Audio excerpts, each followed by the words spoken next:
নমস্কাৰ বন্ধুসকল। আজি আমাৰ ল'ৰাটোৰ কাৰণে অনলাইনত এই ডাইপাৰৰ পেকেট এটা আনিলোঁ।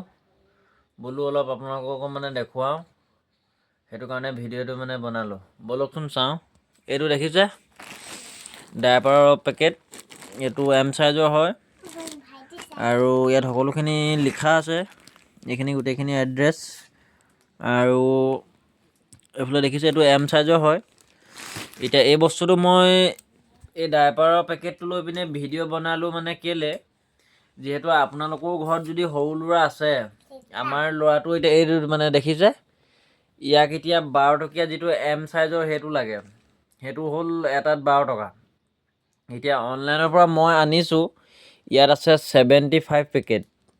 75 পেকেট মই দেখুৱাই দিছোঁ, এই ফ্লিপকাৰ্টত দিছিলোঁ অৰ্ডাৰটো। এইফালে চাব এতিয়া,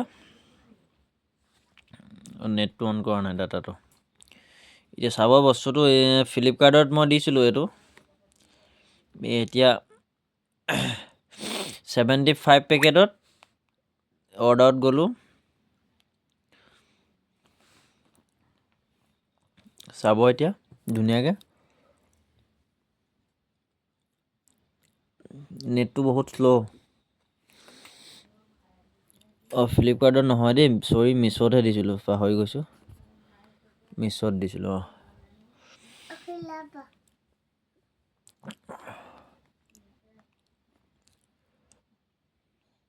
এইটো চাওক, দেখিছে ইয়াত যিহেতু এইটো এম চাইজৰ হয়, এতিয়া দাম বাঢ়ি গ'ল বাৰু। মই দিওঁতে 424 টকা আছিলে, এতিয়া 652 টকা হ'ল।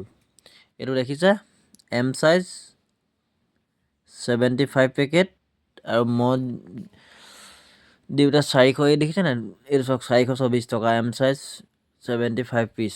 এতিয়া কথা হ'ল কি, দোকানত আমি যিটো পেম্পাছ লওঁ এম চাইজৰটো 12 টকা লয়, আৰু এতিয়া এই পেম্পাছটো 75 পেকেটত 424 টকা ল'লে।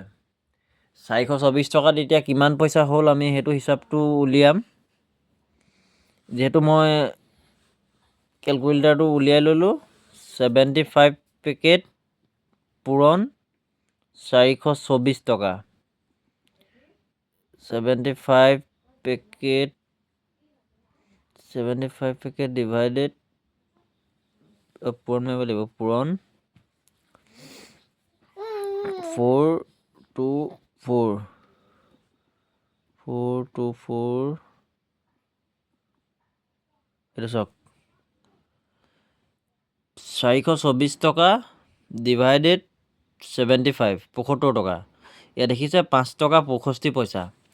এতিয়া 12 টকীয়া পেম্পাছটো মই একেলগে 75 পেকেট অৰ্ডাৰ কৰি দিয়াৰ কাৰণে 5 টকা 65 পইচাত মানে পালোঁ, আৰু দোকানত যদি এপেকেট মানে ল'বলৈ যাওঁ 12 টকা ল'ব। এতিয়া দেখিছে মই এইফালে লওঁতে অকণমান মানে খুলিছিলোঁ, আপোনালোকক দেখুৱাই দিছোঁ চাব। মালটো বৰ বেয়া নহয় বাৰু, বেয়া মানে মাল বেয়া নহয়, মাল ধুনীয়া। ডাইপাৰটো দেখিছে নাই, বৰ বেয়াও নহয়, চাওক এম চাইজৰ একদম ধুনীয়াকৈ আহিছে। এতিয়া দেখাতহে অলপ সৰু সৰু লাগিছে, ফাৰ্ষ্টতে মানে ময়ো ভাবিছিলোঁ যে ইমান সৰু কিয়, এতিয়া দেখিছে নাই চাওক ডাঙৰ। আৰু মানে কথা হ'ল কি, আপোনালোকৰ যদি ঘৰত মানে সৰু ল'ৰা আছে, এইটো বস্তু অনলাইনত অলপ সস্তা হয়, অনলাইনত চাব যদি দৰকাৰ আছে।